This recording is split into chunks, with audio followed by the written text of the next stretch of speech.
Hey everyone, how are you? Ping here. Cold Justice Saturday night. What a great episode.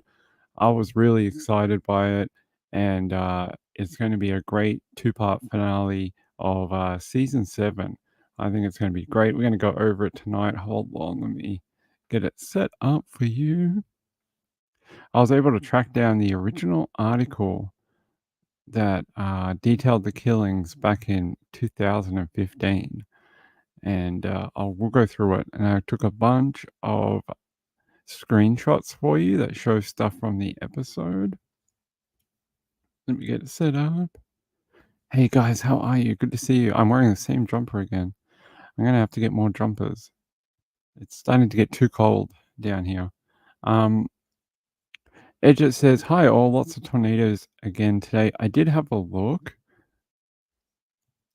Where is that? Here. There was a bunch again out of the SPC. Looks like most of them were in northern Texas, Oklahoma, Kansas. I'm not sure what state that is. My knowledge goes only 3 states. Hold on. We'll go to the storm reports here.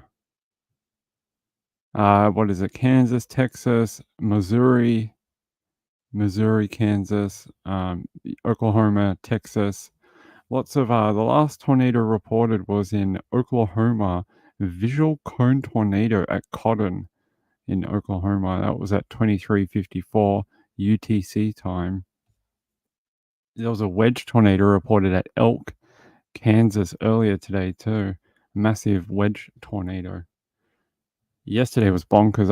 I haven't seen a storm day like that in years and years. I haven't seen one with such visual large tornadoes in like every province just going off all at the same time. It was been quite a number of years since I've seen one like that, especially that far north in this time of year. Normally they're down south around this time of year. So hey, how are you?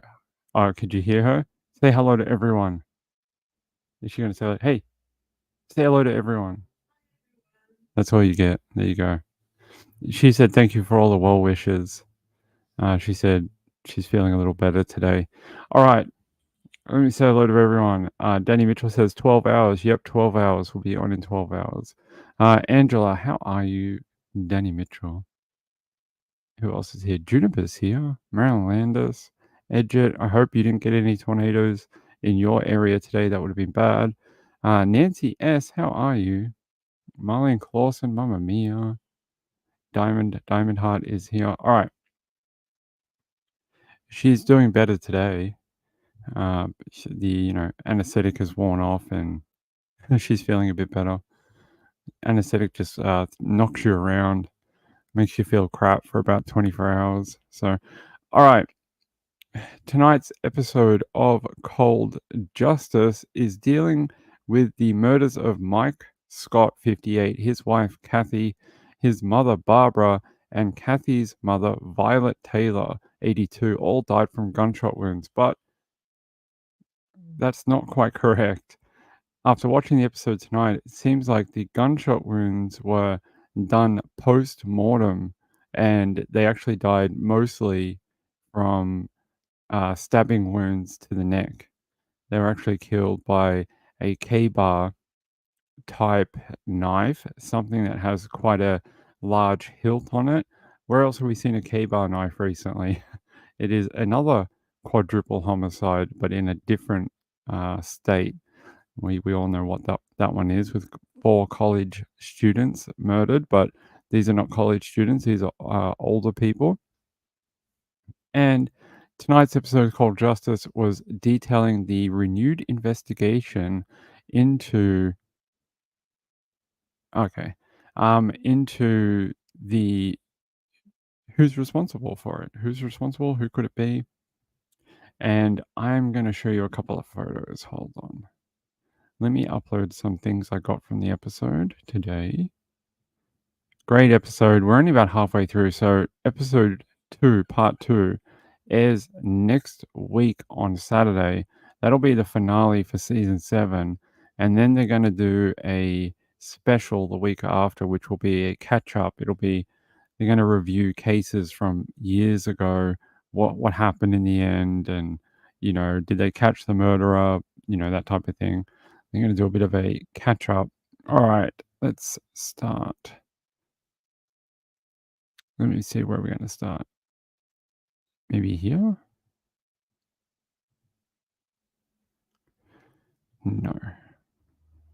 I'm trying to decide what I'm gonna show you because there is some gruesome stuff in the episode.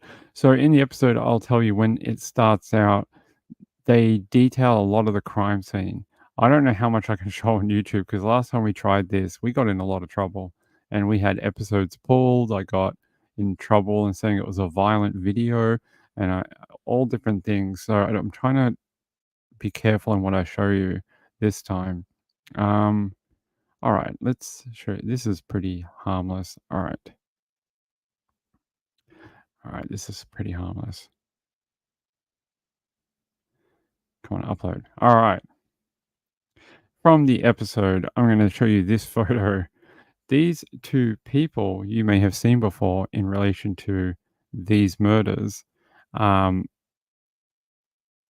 Hold on, let me grab this. These two, especially because this murder has been detailed across many podcasts, TV shows. I think Unsolved Murders did it, Unsolved Mysteries as well. These two people are the people who are possibly suspected. Well, if we're going to go via the episode, her name is Amy Velarde, and that's her husband, Ross Velarde. Now, what the hell is going on? You hear that? Car crash, maybe? Sorry, guys. There was just like a whole bunch of sirens that went through. So that's Amy and Ross Velarde. That was for box cutters. So apparently in the episode, no, they detailed that on the bodies where the stab wounds were, there was a rectangular bruising around the stab wound. And they reckon that could have been done by a K-bar type knife, something that had a large hilt to it. And I'll show you. Let's show you what that looks like and why that might be important. All right, that'll do. All right. It's this long bit at the hilt of the knife, and they detailed that some of these knife wounds were about that long. This long, they actually went straight through the neck and almost decapitated a lot of people, a lot of the victims. And they were saying that there was a rectangular bruising that matched this type of hilt.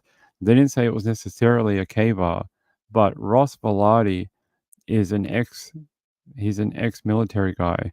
He was trained with hand-to-hand knife combat as well. He was trained to protect embassies, and he did specialized training within the military to do that type of work, close hand-to-hand combat, that type of thing. And one of the things that they asked him about was when you were discharged from the military, where is the K-bar knife that they let you discharge with? And apparently, when you discharge, they often let you keep it.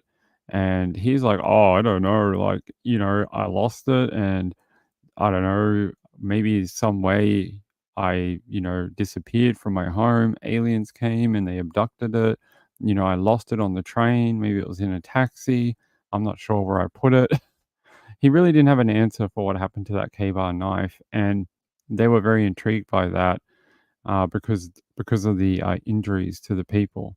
And I'm gonna bring up some injuries. Hopefully, we can do this without getting into trouble. I'm not gonna show any of the crime scene.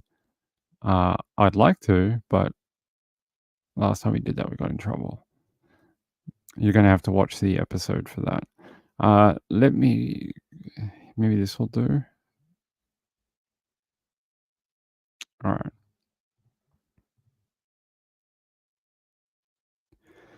No, that's not the one I want. I want the one detailing the. Okay, here, this one. Sorry, I got about 90 screenshots we can go through. All right. This is one of the people's Like autopsy report. It's obviously a female. It says bra, underwear, shirt, pants, and it says evidence of injury. It says multiple sharp force and projectile trauma injuries are observed. A gunshot wound is seen behind the right ear. This is 4 and 5/8 inches below the head, 6 and a quarter inches behind the right anterior midline, and stippling and powder debris are seen. So they were saying that the gun had to be quite close to the head to be able to leave that stippling and powder debris seen along the ear. But they were saying that they believed that the multiple sharp force injuries were more likely to have basically killed them. The injuries were so severe, so traumatic, that they described them as basically almost decapitations. They were just brutal, brutal, very, very personal, up close, that type of thing. And then the projectile traumas were sort of done not post-mortem as such, but these people were almost basically dead anyway, and they were able to tell that by the amount of things like bruising, blood flow after the injury. And they were saying they didn't believe that was the full cause of the death. They were saying that they believed that it was most likely the the sharp implement was the main cause, and that's that. Let me see if I got another one, the other part for you. And then I'll detail some of the who the suspects might be and why. I know a lot of people already know. It's been all over the media. This case has been high profile, especially in Carolina and other places. There's been a million podcasts on it. Let's see. Maybe we could show this. Uh, I'm trying to be really careful because I don't want us to get rate limited on YouTube like we did last time. There's a lot of unfortunately, when they were showing this episode, they were showing a lot of, "Alright, let's just show this." This is not a crime scene photo, well, it is, but it's not of a victim. What do you think when I show you this image? These people, apparently the victims, especially, Mike Scott, he was into keeping lots of, gold, silver. He often traded in rare metals or coin collections, notes. He even traded video games, apparently, they detailed in the episode. And he kept a lot of this type of stuff on the property. He didn't believe in banks. He was one of these people who thought that banks, I don't know why people don't like banks. Maybe they're just scared that their money's going to get taken for some reason. I don't know. Maybe they're hiding from the IRS. I have no idea. But apparently, he wasn't very trustworthy of banking institutions and liked to keep large amounts of gold, coin collections, but also, and I'm going to show you something. Um, he liked to keep large amounts of cash. Now, when you have cash on the property like this, many, many hundreds of dollars of bills, can invite danger to your home, especially if people know it might be there. Now, Mike was apparently well known in the area for buying, selling gold. He would often go to like the different types of markets and things like that, pick up old jewelry that he could get for a good deal and try and strip the gold out of and, sell for a profit or, that type of anything to make a profit out of something. He was pretty good like that. He had an eye for it. And one of the pieces of evidence they have against Amy and her new husband is I'm going to show you some evidence. So I just showed you some of the money that they had at the crime scene, right? Or before. What if I show you this? Now, this apparently is a Facebook image. I think this is from Mike. And he was saying something like, "We're in the money" or something. And you can see a serial number here. It is 8268248898. Is that a B? I could be a B or an 8. I'm not sure what it is, but you can see it's a B. can see it more clearly on the second image. So it's B268248898B. And then you see on this image here, bill recovered from the suspect's home, B268248898B. So it matches. This was money that was inside of Mike's safe at his property before he was killed. And this money ended up in Amy's house in her property after they were killed. And this is some of the evidence they have against them, saying that, well, how did you get a hold of Mike's money? And why would he have just given you, like, I think they said it was between $60,000 and $80,000.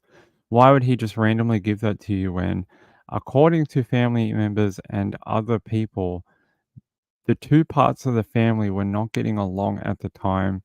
Amy and her husband had apparently withdrawn contact of the grandchildren from the other part of the family due to what Amy alleges is emotional abuse and narcissism on her parents.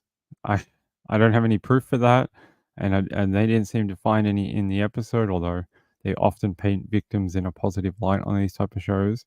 But yeah, so they were in sort of like a very contentious uh, argument about the children because, again, it's always over the children. We've had heaps of cases like this.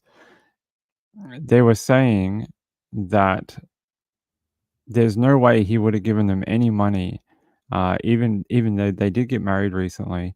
Amy and Ross Velarde did get married not too long before the murders. There's no way they would have given them $60,000 of money.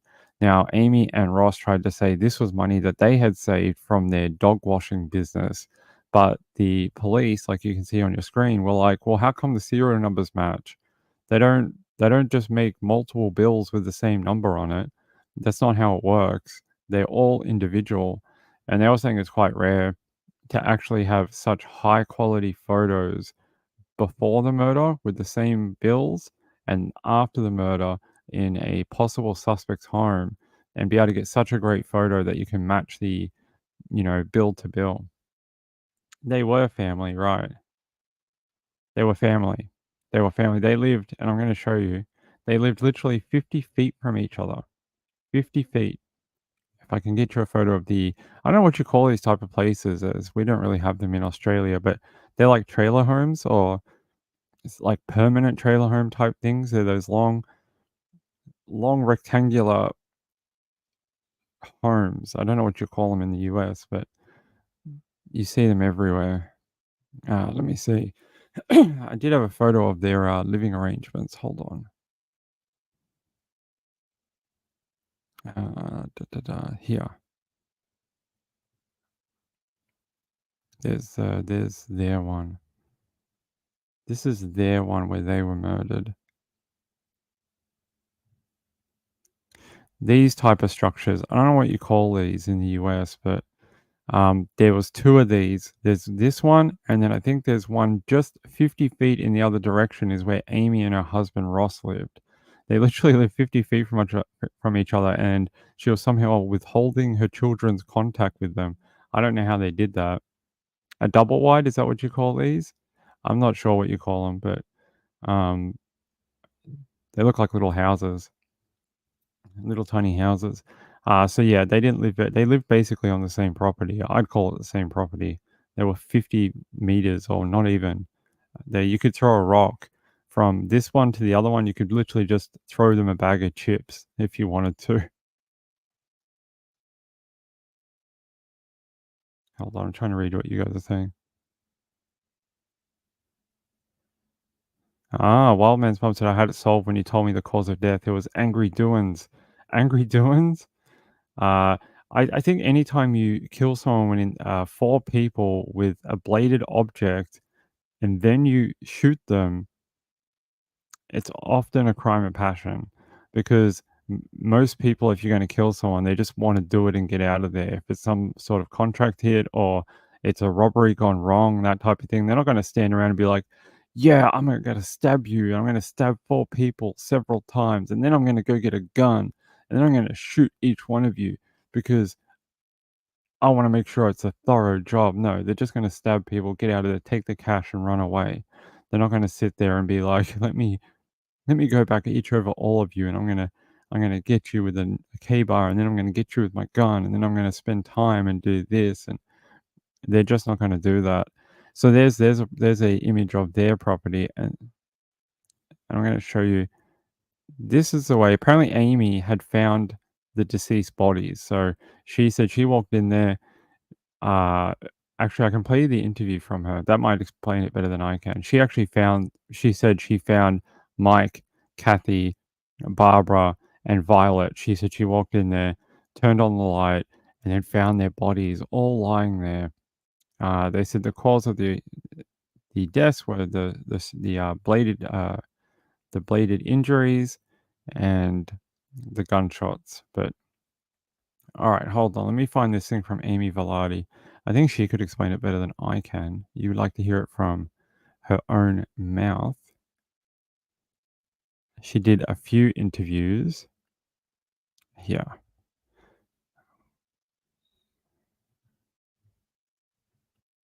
Very traumatic to go in there and see, 3 people laying in the living room dead from gunshot wounds and one in the bedroom. I mean, it's, something we don't handle every day here in our county. Such a case. 4 people found dead in a home, and today we learned this was not a murder-suicide. Investigators say the victims didn't have time to fight back against the person who killed them. 7 News reporter Tony Cedrone talked with relatives tonight. I keep feeling like I should be waking up from a dream right now, and it's just not happening. So yeah, it's like a movie or something. It's not supposed to be real life. Monday afternoon, 4 adults were found dead inside a home in Pendleton. Anderson County Coroner Greg Shore is calling it a quadruple homicide. Well, it's just tragic and something that we don't see here in Anderson County very often. The last time we had 4 people killed involving homicide was in 2007, 2008. The 4 victims were Mike Scott, his wife Cathy Scott, and their mothers Barbara Scott and Violet Taylor. Amy Velarde says her mother Cathy usually walks her dog in the morning, and when she didn't see her outside Monday morning, she called her house and nobody answered. I went to knock on the door and I walked in. It was dark. I heard TVs on, and I flipped the light on, and that's about as far as I can go on that one. Velarde says her family has been kept out of the loop during the investigation, while investigators do everything they can to solve the crime. And I understand, there again, they've got a job to do, but sometimes as family members, we want answers. And we just want to know what's going on. And now that evidence has been collected from the scene, all Velarde and her family can do is wait. If you were talking directly to the person, do you want to look in the camera and just say exactly what you would say to that person? I can't say that on TV.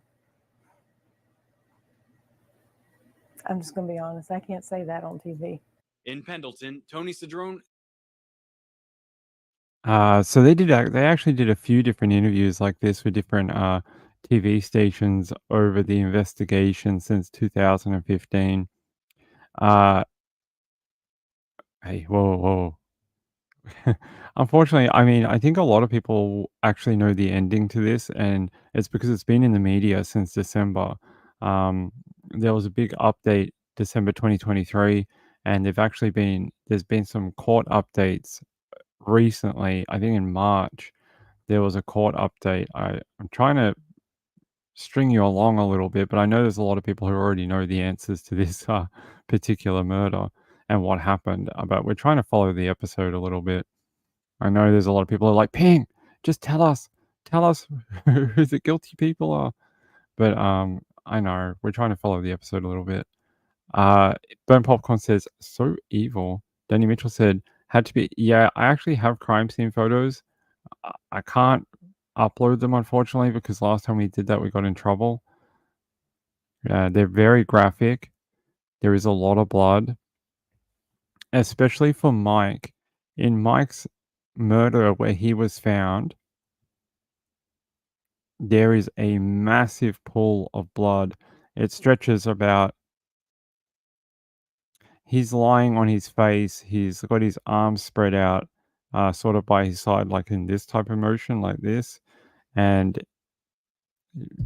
going from his neck and head area about from half a foot this way to about 2 feet this way, there is just a massive pile of blood, just a huge puddle. Now, I know I'm sorry, I wish I could show you, and it's sort of the same for the other people.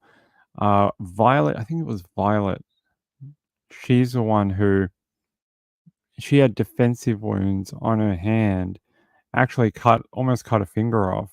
They sliced down her ring finger on the inside between her ring and middle finger, and it almost took off the finger. It was that deep and that sharp, that knife, that she was like defensive wound from pushing back.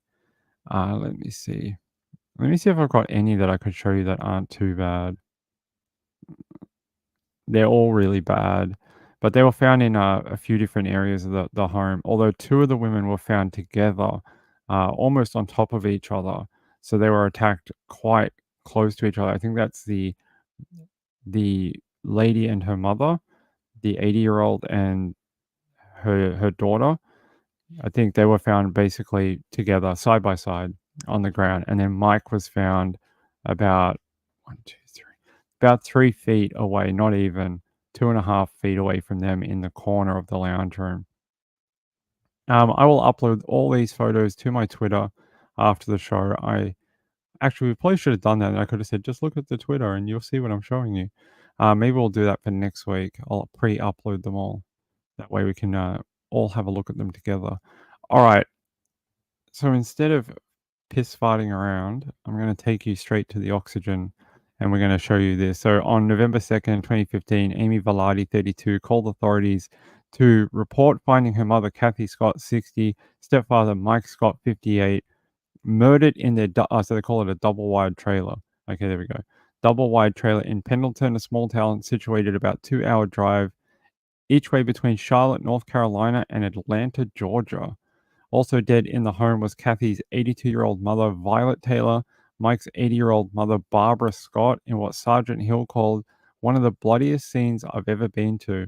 And judging by the photos they showed tonight, yeah, that's an apt description. There is just blood everywhere, almost like a horror film. And the fact that this happened on Halloween night, it just gives you the heebie-jeebies. It says here all 4 victims had been stabbed to death with their throats filleted open all the way across, according to Hill. Each one of the decedents sustained a gunshot wound to the head, though the bullets were inflicted post-mortem. Now, originally, when the investigation happened, like the article I showed you from 2015, they reported that they all died via gunshot. Now, that's what happens with early reporting. It's not always correct. Until you get to the medical examiner, until they give out a report, the things you hear can not be fully correct.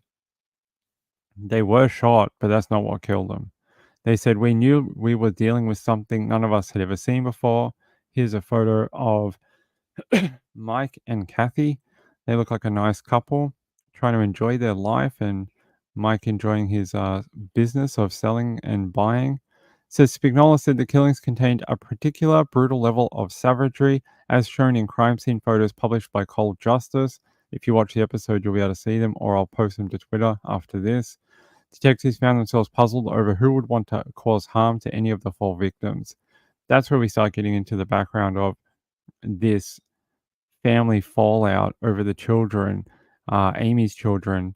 So Amy's 2 young children, neither of whom were in town when Amy discovered the bodies, but there was also no false entry in that property. I forgot to add that. No false entry. So whoever was let into that property who killed them, Ross had to feel okay with letting them in. You know, the fact that he had a crap load of cash there, a crap load of gold and other valuables, he's not going to just let anyone into that property, right? You know, especially because he'd be on high alert that anyone foreign coming to that property could want to rob him. In fact, he didn't trust banks. He kept all that valuables on him. that home would have to be like his Fort Knox, because that's their life savings and that's how they make their money. It's not, they're not going to just let anyone through that door. And the fact that that door was, not broken, it wasn't forced, means it wasn't a robbery. Nobody came there to steal their gold or money as such, like not a third party, foreign, non-family, someone who was like, "Hey, that Ross guy who lives over there, I heard he keeps a lot of gold. Hey, let's rob him." I don't think yeah, that's not like that type of murder. They said there wasn't a lot to indicate a massive struggle, and there was no forced entry, according to Hill. At the time, we believed whoever killed them was let into the home. They still believe that right now. Reality says Mike was known to buy and sell gold, jewelry, coins, and other valuables. He reportedly stored tens of thousands of dollars in the home because he was against the idea of keeping money in a bank. A tipped shelf in the bedroom indicated someone had taken a cash-filled safe, and then I showed you that some of the money that Mike had taken a photo of magically ended up in the house of his daughter. Just magic, you know how this works. Money sometimes likes to teleport. It likes to be in one place and then it just appears in other homes. It happens all the time, right? I often sitting here and I'm like, hey, where'd that $100 bill go? And then I'm like, oh, it must have teleported. Damn, it's probably in my neighbor's house. Happens all the time. It's a risk of having money in your home. It says who would want to have killed them? It says Mike's business dealing made him a high risk as a target. However, it seemed that whoever committed the crimes had been let into the home. It opened the probability that the victims knew the killer. Yeah, because he ain't going to let anyone into that property that he doesn't know. It says detectives turned their attention towards Cathy's daughter, Amy Velarde, who was at odds with her mother and stepfather. Yeah, they they were quite cross at Amy over how the kids were being raised. They actually helped Amy raise those children before she met Ross. They did a lot of the child rearing.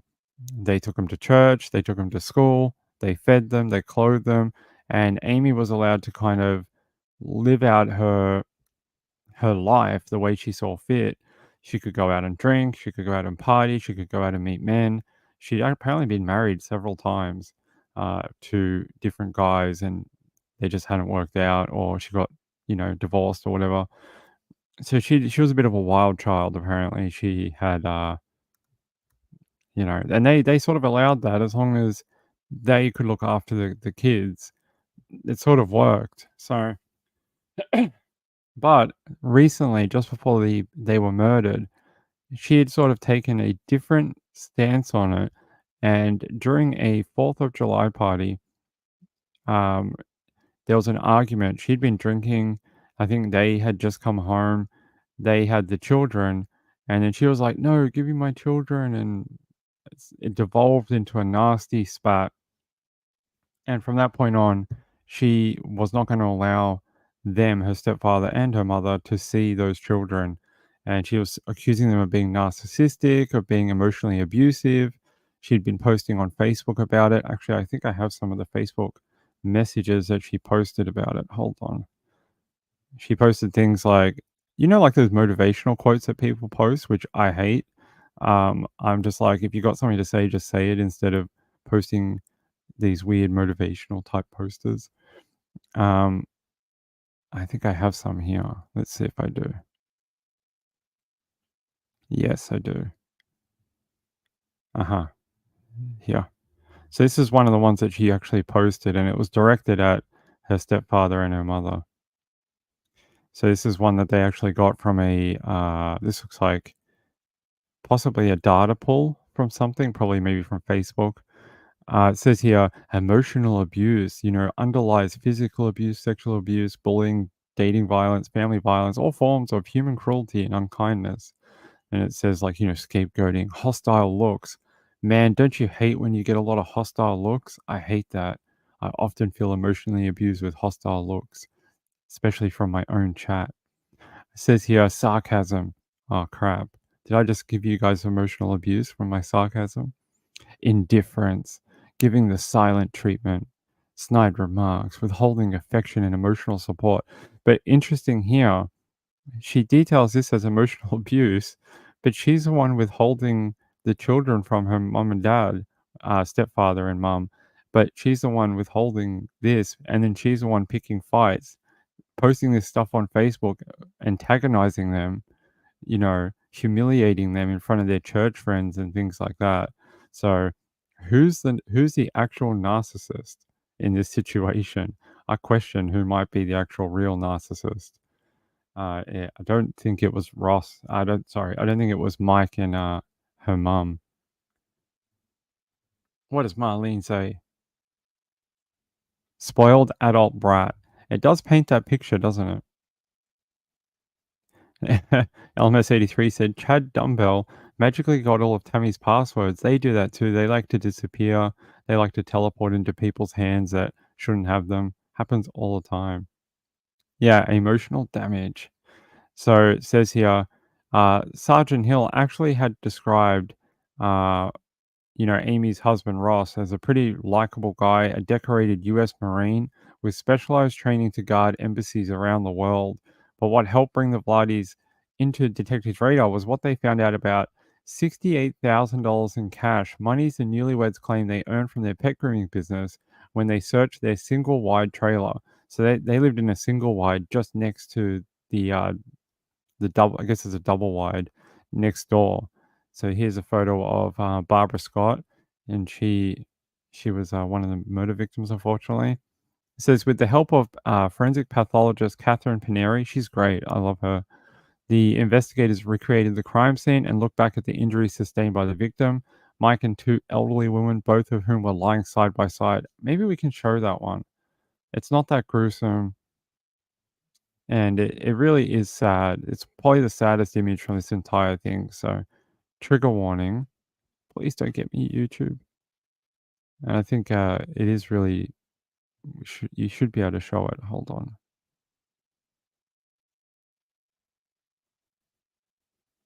If I can find it. All right. I don't think that's that graphic. We can show it. And it's blurred. So they were found side by side right here, like this. I think that paints a picture, right? I really do. And Mike was actually around the corner. You see this coffee table here? Mike was on the other side of it here. It's hard to, you can't see him from here, but he's sort of just on the other corner. If this is the left hand side, he's on the right hand bottom corner, just out of frame. You can see the two ladies here. This one's not as graphic, but I wanted to show you. It says here, Barbara Scott sustained the most injuries, having been stabbed 6 times. They said these two ladies wouldn't hurt a fly, but these women went through hell. Stab wounds don't kill you instantly. They're slow, painful, and frightening. Yeah, I think especially to anyone, doesn't matter if they're elderly, young, old, you get stabbed like the way they were. It's a cruel, very cruel death. You know what's happening to you. It's not a gun. It's not a gunshot where you die instantly. It is literally you know, you have time to know what's happening to you. You have some moments, some thoughts about what's going on, and know that you are leaving this world due to a violent crime. Says here, it appeared that whoever committed the crime struck Mike first by stabbing him 6 times on the side of the neck as he sat on the couch. Detectives believe Violet and Barbara were on a nearby couch and tried to get away to no avail. Cathy's footprints in blood suggested she retreated to her bedroom after the attack began, sustaining a single stab wound to the lung. They said a rectangular bruise found on the bodies hinted that the weapon used had a handle, not unlike a military style knife. Each victim had also been shot.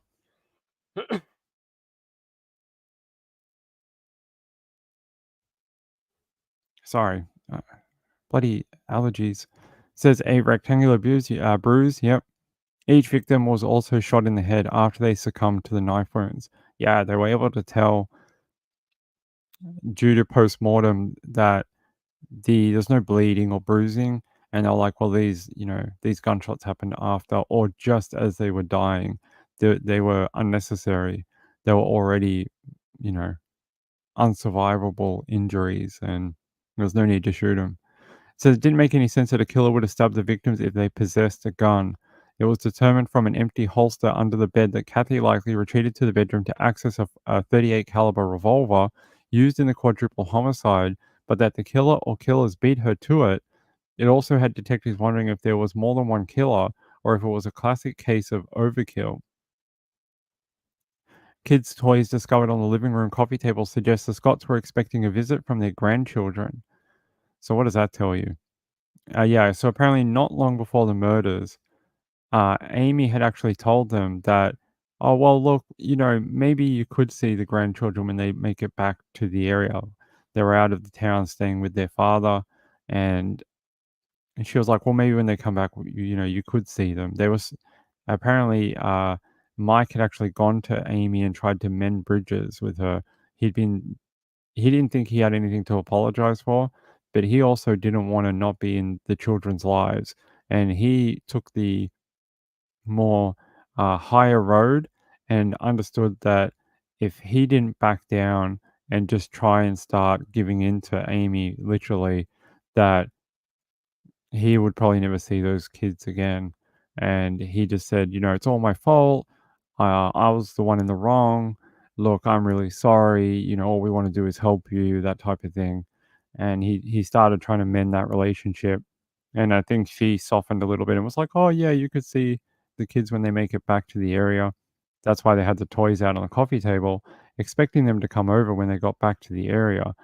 But they had other ideas, maybe like $68,000 in other ideas. So there's a closer look at the daughter and son-in-law. It says Mike's sister Pam and her husband Keith sat with cold justice team to look back at the fallout between Amy and the murdered parents. In July 2015, Mike and Kathy took their grandchildren to a 4th of July church celebration. That's what I told you earlier. And when they returned, they found Amy, Ross, and their friends allegedly drunk. A fight ensued when the grandparents tried to take the children away from, the drunk adults. The row resulted in Amy forbidding Mike and Kathy from seeing the children, despite them living just next door. Like I said, you could throw a bag of chips to each other. But just before Amy and Ross married, Mike reportedly tried to make peace with the embittered couple so they could continue seeing the grandchildren. Amy allegedly agreed to let her children see their grandparents again. And Pam? Yes, Pam. Pam says, for us to still be here eight years later is not justice. Yep, it's not. Kathy's brother and Violet's son David and Roger told Cold Justice investigators information about the strained relationship between the married Scotts and the Velardis next door. According to the men, fights became physical between mother and daughter, with Amy allegedly weaponizing her kids against her grandparents and using them as leverage. So there's a photo of them. Yeah, they basically raised these children apparently. They often supplied things like food, clothing, schooling, or like, uh, babysitting, and like any kind of any needs those children had, they were taken care of by their grandparents. It wasn't from Amy, it was from them. They basically raised those children, and it wasn't until that row that they got taken away. So for them, they felt like they were missing a huge part of their life that they had been there for many years, losing those children. It was almost like losing their own kids. So it was a big deal to them, and they really didn't want that to continue. It says Kathy's niece, Tammy White, said Amy regularly bashed Kathy on the internet. Mike's niece and nephew-in-law also claimed that Amy raised attention by wearing a red dress with a Kentucky Derby-style hat to the funeral. Who does that? Don't you supposed to wear black to a funeral? Plus, only one day after the funeral, Ross Bellardi allegedly went to the murder house and removed all furniture, including the carpet, and disposed of the items in the yard. Okay, I can tell you a little bit about this. It was more detailed in the show. The day after the murder, him and his family actually came to the murder home, and they actually ripped out everything, including blood, like the flooring that had blood on it, the couches that had blood on it, anything that had human remains type, biological on it, they just ripped out and they chucked it on the lawn for every neighbor in the neighborhood to come by and gawk at. And to me, that's almost disrespectful in their death, right? It shows no empathy to the victims or to the neighbors. The neighbors don't want to walk past and see a crime scene in the front yard, like just dump it on the nature strip and be like, "Hey, the council will get that in the morning." I don't think, there's other ways to do that. You can hire a skip and then cover it with a tarp or whatever and get it taken away. That's more a sensitive way of doing it rather than just ripping it out and chucking it on the lawn and being like, "Don't worry about the blood. It's dry. It ain't going to hurt you." I think that's a awful way of doing it. They said another look at the crime scene led by ACSO Captain Wayne Mills, a former U.S. Marine himself, to question if the act was committed by someone with military training. He said, "I believe with the expertise that took place, I believe it was someone very comfortable with an edged weapon." He said, "A Marine fits that category. This was someone who took some training, had some background in this type of situation, and was obviously a very personally related to the victims." Investigators theorized that Amy had the family together in the living room before Ross entered and initialized the attack. Spignola said he believed it was a two-person job and that one person left an ASIC running sneaker print behind in the blood. They said a crack in the case. Digital forensic expert Eric Devlin reviewed tons and tons of correspondence between Amy and the Scotts, much of which took place in July 2015 around the time of the big family rift. In July 9, 2015, message to Cathy, Amy accused her mother of telling the same lies over and over. Messages also proved Mike and Cathy had tried building bridges with Amy and Ross for the sake of being involved in their grandchildren's lives. Amy also posted lots of quotes about emotional abuse, narcissistic parents, and disrespect. But more than that, Amy posted videos of her and Ross arguing with her family. Yeah, I don't have these videos to show you, but because they live so close to each other, anytime they left their front door, the other part of the family were literally on their balcony. Like, you could throw a rock and just hit them, like, not even like 10 feet. They were just there. It's very hard to have a relationship breakdown with someone who literally lives next to you, not even 10 footsteps. It's very difficult. Um, and the abuse seemed to come mostly from her. They weren't abusive to her. They were more reacting to what she was saying. She was saying like, "Oh, you guys are always attacking us and you guys don't want us to be happy," and things like that. And they were just like, "Push off. We've done heaps for you," and stuff like that, which they had. And they were just reacting to what she was saying. But she often recorded their interactions and then uploaded them to social media. What that actually achieves, I have no idea. Nothing. It achieves. You know what it achieves? It's embarrassment to her parents. It's embarrassment socially within their church group. Those whispers get around to everyone, right? "Oh, did you hear? They're fighting again. Oh, hey, I heard these two are just having another row. I saw on Facebook that they're, you know, that type of thing that happens and it goes around communities, especially a tight knit community like a church. So they were quite involved in their local church. And I'm sure the members knew all about it from Facebook. It says one video obtained and published by Cold Justice showed Amy recording another fun-filled day with a narcissistic family, she said. Another argument between Ross and the elderly Barbara Scott ended with Ross saying, "I hope you die." Yeah, he said that. He's like, "I hope you die," and just walks off. But even more damning, Mike had sent a direct message to his coworker on October 29, 2015, just 2 days before the murder, alongside an image of some of Mike's cash. The serial numbers on the money matched the $100 bills found in Amy and Ross's trailer. Though it was proof that Amy and Ross were in possession of Mike's money, was it enough to prove murder? Kelly Siegler says we're just getting started. Oh, right. Sorry. That image I showed you before. Sorry, wrong one. I'll show you.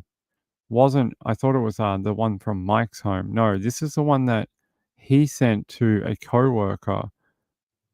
And then that's the cash they found in his home, I'm pretty sure. I think that's right. This one. That's the Facebook message this is the bill recovered from the suspect's home, and then those bills match, and then they were able to figure out that this had actually come from Mike's stash of money, and you could see the serial numbers match. They were saying in the show that they had never had that happen before in the entire time of doing investigations. That's it. Second part of Cold Justice airs Saturday, 8/7 Central on Oxygen next Saturday. Now, if you really, really wanted to, all you'd have to do is Google the names in this particular case, and you could find out what happened. It has been all over the media, but what is interesting about this particular episode is the behind the scenes aspect. That type of information hasn't come out until now, and trying to see some of what they actually did to get to the final, the final, you know, resolution. That's what's quite interesting, because we don't get to see investigations that quickly that often. Like, you don't. Sometimes you get these type of documentaries that come out, and they come out like 5, 7, 8, 9 years later, and you're like, "Wow, I remember that case," but not 4 months later. Not this only happened in December. It doesn't normally happen that quickly. You don't get to see behind the scenes of an investigation only 4 months after you know the finalization of it. That doesn't normally occur, and that's what makes it quite interesting. Mamma Mia says, "Nope, I want to watch part two." I've tried to keep it from you, and I've tried to be very careful with the links I've shown and the links I've been using and the videos I'm showing because I want to keep it to the episode. Yeah, read up on it. Andrew says, "I've never heard of it." There was a lot of podcasts and true crime people who did different videos on it and things like that. Angela says, "I want people to wear bright colors at my funeral." Okay, I'll make sure I take a note of that.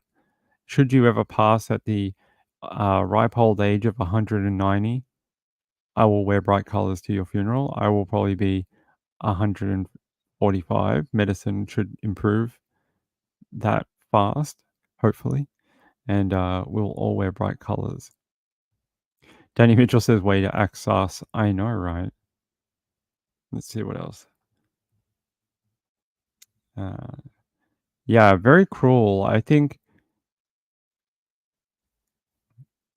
she was projecting a lot of the traits that she herself possessed. She was actually projecting onto her parents and family. So the whole emotional abuse and narcissistic and this type of thing, they're actually traits that she possessed, and you can see it in her writing and stuff like that. That I don't think they were actually anything like narcissistic. They really tried to help her. I mean, what kind of not elderly but middle life people go out of their way to raise their daughter's children and allow her to just go off and live her life? I mean, that is a big undertaking. A lot of people, when they get to their, midlife or like, 60s or, mid 60s, late 60s, early 50s, whatever, they're done with their child rearing, right? The children should be around adult years around then. They don't want to go back and raise babies. It's, you know, it's a lot of work. And for them to actually take on that responsibility to help her out and for her to be that ungrateful of all those years of help that they did, I think shows you an insight into her character. I mean, you should be absolutely bowing at their knees for the amount of crap they did for you to allow you to live your life and to go back and then, you know, have this type of family feud. It's hard to understand. Jenny says, "How could she do that to her own parents and grandmothers?" Again, another family murder, just like Lori and Chad Daybell. Yeah, similar. Very similar. And they were already taking care of elderly parents, right? So they did a lot for everyone. Marlon Clausen said they made this monster if this is going where I think it is. I think it's pretty obvious where it might be going. But the fact that it took so long to get some sort of resolution is startling. Let me see if I have any more of the evidence they found. Let me see. I think this is the money they found in her trailer. Let's have a look. Just cash, like wads of cash. I think they said it was about almost $70,000.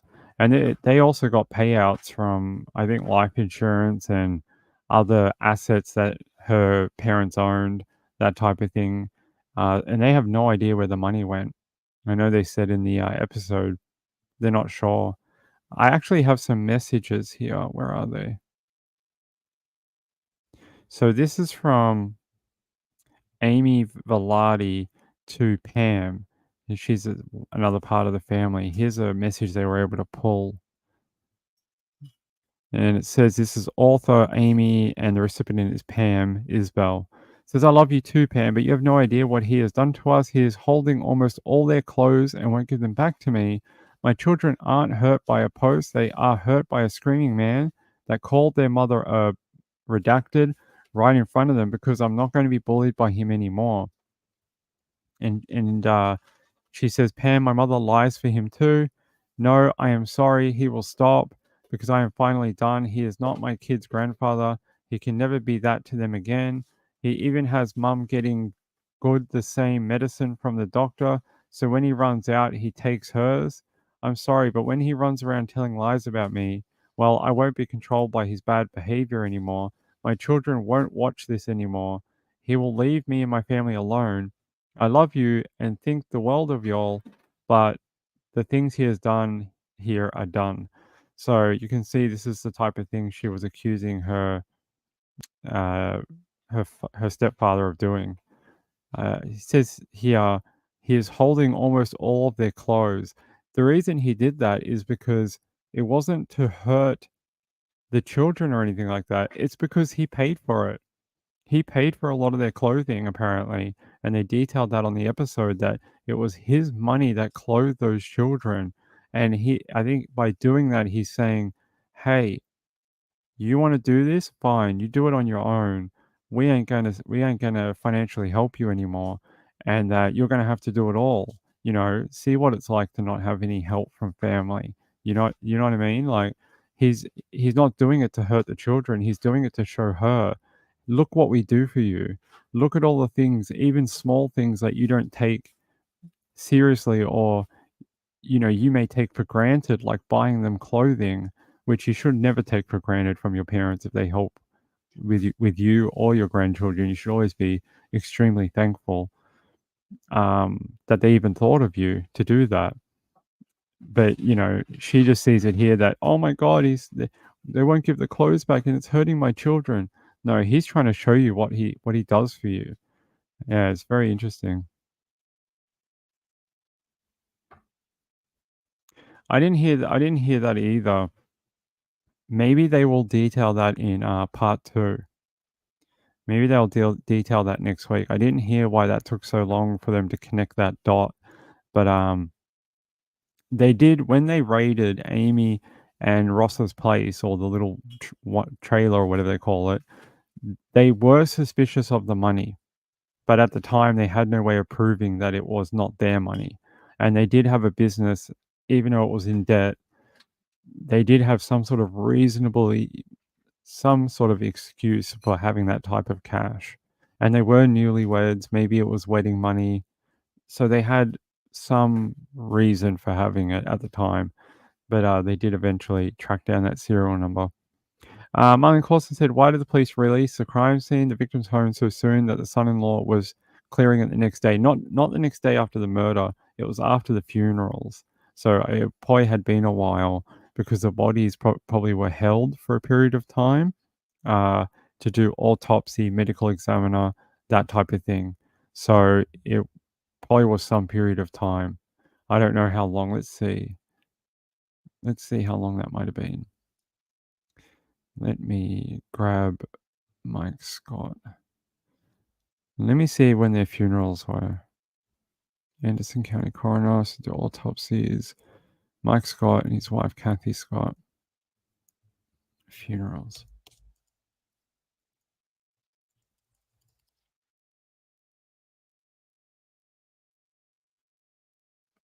They were found shot to death on November 2nd, but they believe it happened on Halloween night.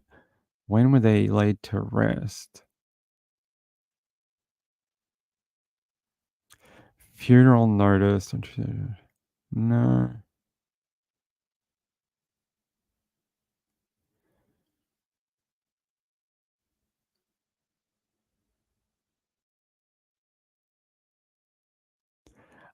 I don't see a time for the just off the top of my quick Googling.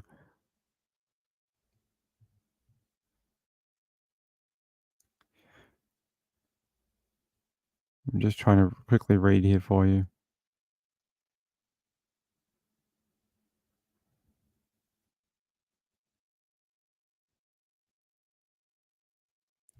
So there's a bunch more details, and I think some people may comment that, Ping, you're leaving so much out. Yeah, because it's probably going to be in next week's episode. I know the details you're talking about, but they just weren't in this episode. It'll probably be in next week's episode. I'm just trying to see if there's a date. I don't have it, unfortunately. I'm not sure. Yeah, I don't have it. I don't have a specific date.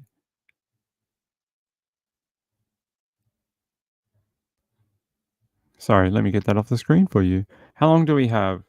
I know I got to get you to Trisha's. She's got on tonight. She's got the private investigator for Sebastian Rogers, who was hired, I think, by Seth Rogers. You guys can go hang out there and see that episode in about 10 minutes. So if you guys want to do that, that'll be an interesting Saturday night for you. You might learn something new about Sebastian. I think that would be pretty cool. And yeah, if you guys would like to do that, I think it'll be a great interview. I think they'll do a great job with that. Oh, actually, I'll show you this. This is actually from the video where Ross says, "Yep, see ya. Hope to die." She was just gone back inside. I'm not sure if she heard him or not, but you can see here. This is what he said. He told her, "I hope you die," and she did not long after. It's not gone to trial. I think they're waiting on trial. It has been in court. Hold on. Amy Velani. I know it's been in court a couple times.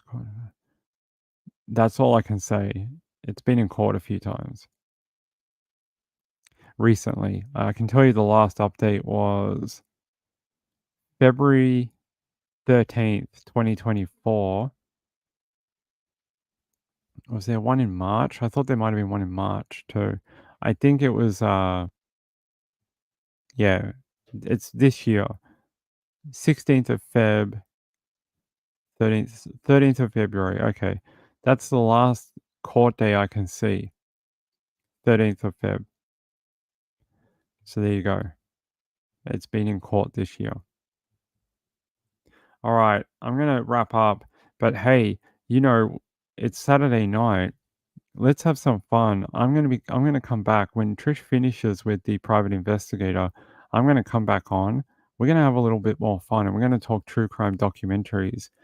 Since we've been doing Cold Justice tonight, let's talk about some other documentaries. There's a great one I've been watching out of the UK from Sky News in the UK. It's called Murder Uncut. And I don't know if anyone else has been watching this over the last month or two, but it is a great show. Very, very similar to Cold Justice. It shows the investigation from the entire way through, and it was really eye-opening. They had some very famous cases from the US, including, if I can find it, there was a really good one about a woman murdered in Florida. Let me see if I can find the name quickly before we go.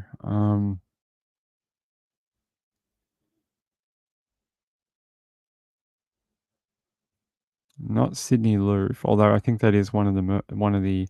They had an episode on Letitia Stout, which was a great episode, and then they had one that was the murder of Gretchen Anthony. I'd never heard of this particular case. Apparently, she died during the pandemic. She was murdered by her husband, a strange husband, David Anthony, and the episode was fantastic. The way they detailed the investigation was really well done. Watch the push. It happened in Edinburgh. All right, I'll have a look at that one. Carolina. I'm pretty sure it was Carolina, unless Ping's wrong.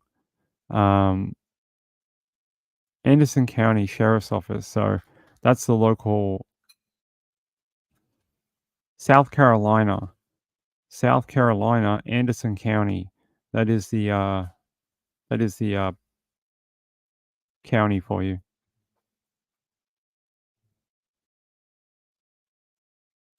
So I'm watching it through another means.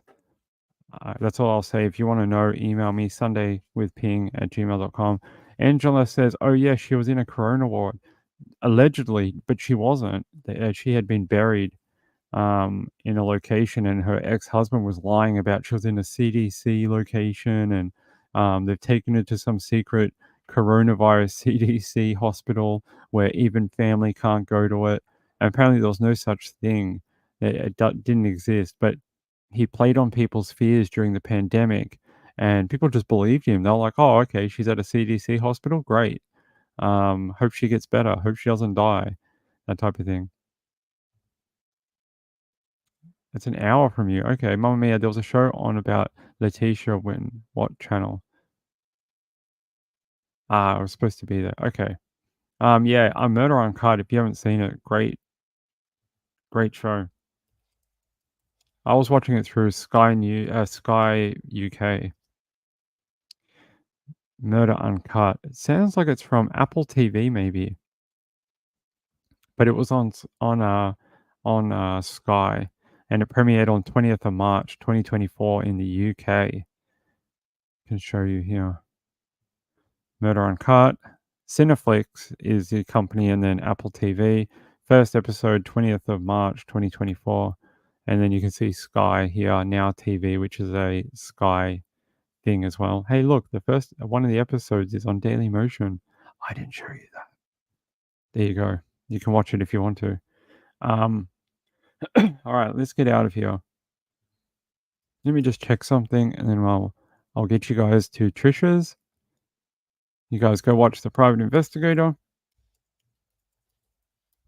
And then we'll be back for the late, super late show a bit later. All right. Hey, love you all. Thanks for dropping in. I know the Saturday night shows are very, very rushed because I have to jump on like 2 minutes after the episode airs. So I know the start of the episode was a little all over the place, but I was trying to gather my thoughts after just watching the entire episode. So it gets a little more organized as we go through. But come back for the late show. I'm going to rewatch the episode again, and we may even talk about it a little bit more when we come back. All right. Hey, have fun at Trisha's. All right. Peace out, everyone. Love you all. Bye bye.